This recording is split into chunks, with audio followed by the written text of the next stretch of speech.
আৰু ইফালে ধেমাজিত ফ্লপছত পৰিণত হৈছে বিয়াগুম জলসম্পদ বিভাগ নিৰ্ধাৰিত সময় উকলি যোৱাৰ পাছতো সম্পূৰ্ণ নহল মথাউৰি নিৰ্মাণ গাইনৰ বাওপাৰৰ প্ৰায় 8 কিলোমিটাৰ দৈৰ্ঘ্যৰ কাম বৰ্তমান আজিও দেখিবলৈ পোৱা গৈছে অসম্পূৰ্ণ হৈ আছে ঠিকাদাৰৰ হেমাহিৰ বাবে মথাউৰিৰ কাম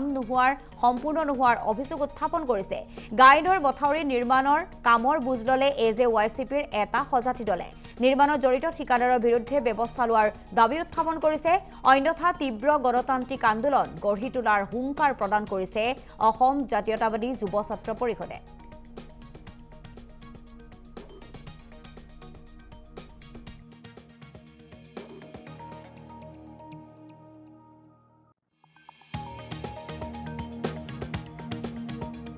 আজাদী দলে আমি মথাউৰি পৰিদৰ্শন কৰিবলৈ আহিছিলোঁ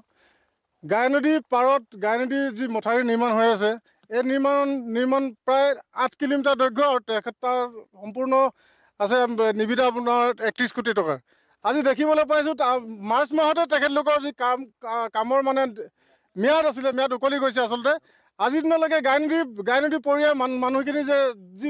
দুৰ্দশা হয় এই কথাখিনি জলসম্পদ বিভাগৰ কৰ্তৃপক্ষৰ ঠিকাদাৰসকলেও চিন্তা কৰা নাই মন্ত্ৰী পীযুষ হাজৰিকাও চিন্তা কৰা নাই আমি তেখেতলোকক আহ্বান জনাইছোঁ মন্ত্ৰী পীযুষ হাজৰিকাক আহ্বান জনাইছোঁ এই মথাউৰিটো পৰিদৰ্শন কৰিবলৈ তেখেতলোকক আমি অসম জাতীয় যুৱ ছাত্ৰ পৰিষদ ধেমাজি সমিতিৰ পৰা তেখেতলোকে এই মথাউৰিটো পৰিদৰ্শন কৰিবলৈ আমি আহ্বান জনাইছোঁ আৰু যিসকল ঠিকাদাৰে এই কামখিনি কৰি আছে ম্যাদ উকলি যোৱাৰ পাছত তেখেতলোকে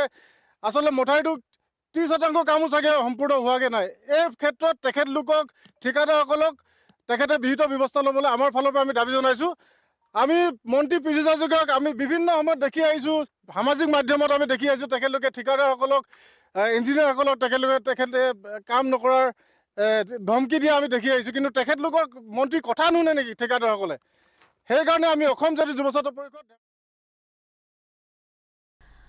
আৰু ইফালে ধেমাজিত ফ্লপছত পৰিণত হৈছে বিয়াগুম জলসম্পদ বিভাগ নিৰ্ধাৰিত সময় উকলি যোৱাৰ পাছতো সম্পূৰ্ণ নহল মথাউৰি নিৰ্মাণ গাইনৰ বাওপাৰৰ প্ৰায় 8 কিলোমিটাৰ দৈৰ্ঘ্যৰ কাম বৰ্তমান আজিও দেখিবলৈ পোৱা গৈছে অসম্পূৰ্ণ হৈ আছে ঠিকাদাৰৰ হেমাহিৰ বাবে মথাউৰিৰ কাম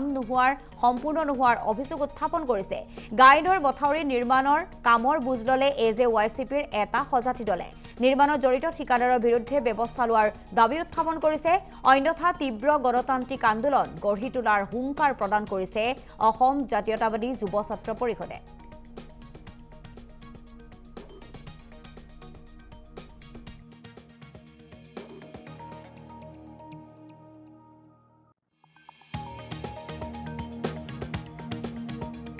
আজাদী দলে আমি মথাউৰি পৰিদৰ্শন কৰিবলৈ আহিছিলোঁ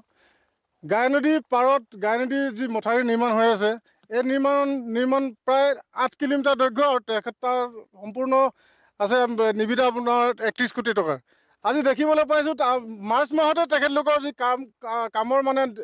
ম্যাদ আছিলে ম্যাদ উকলি গৈছে আচলতে আজিৰ দিনলৈকে গাই নদী পৰিয়াল মানুহখিনি যে যি দুৰ্দশা হয় এই কথাখিনি জলসম্পদ বিভাগৰ কৰ্তৃপক্ষৰ ঠিকাদাৰসকলেও চিন্তা কৰা নাই মন্ত্ৰী পীযুষ হাজৰিকাও চিন্তা কৰা নাই আমি তেখেতলোকক আহ্বান জনাইছোঁ মন্ত্ৰী পীযুষ হাজৰিকাক আহ্বান জনাইছোঁ এই মথাউৰিটো পৰিদৰ্শন কৰিবলৈ তেখেতলোকক আমি অসম জাতীয় যুৱ ছাত্ৰ পৰিষদ ধেমাজি সমিতিৰ পৰা তেখেতলোকে এই মথাউৰিটো পৰিদৰ্শন কৰিবলৈ আমি আহ্বান জনাইছোঁ আৰু যিসকল ঠিকাদাৰে এই কামখিনি কৰি আছে ম্যাদ উকলি যোৱাৰ পাছত তেখেতলোকে আচলতে মথাউৰিটো 30% কামো চাগে সম্পূৰ্ণ হোৱাগৈ নাই এই ক্ষেত্ৰত তেখেতলোকক ঠিকাদাৰসকলক তেখেতে বিহিত ব্যৱস্থা ল'বলৈ আমাৰ ফালৰ পৰা আমি দাবী জনাইছোঁ আমি মন্ত্ৰী পীযুষ হাজৰিকাক আমি বিভিন্ন সময়ত দেখি আহিছোঁ সামাজিক মাধ্যমত আমি দেখি আহিছোঁ তেখেতলোকে ঠিকাদাৰসকলক ইঞ্জিনিয়াৰসকলক তেখেতে কাম নকৰাৰ ধমকি দিয়া আমি দেখি আহিছোঁ কিন্তু তেখেতলোকক মন্ত্ৰী কথা নুশুনে নেকি ঠিকাদাৰসকলে সেইকাৰণে আমি অসম জাতীয় যুৱ ছাত্ৰ পৰিষদ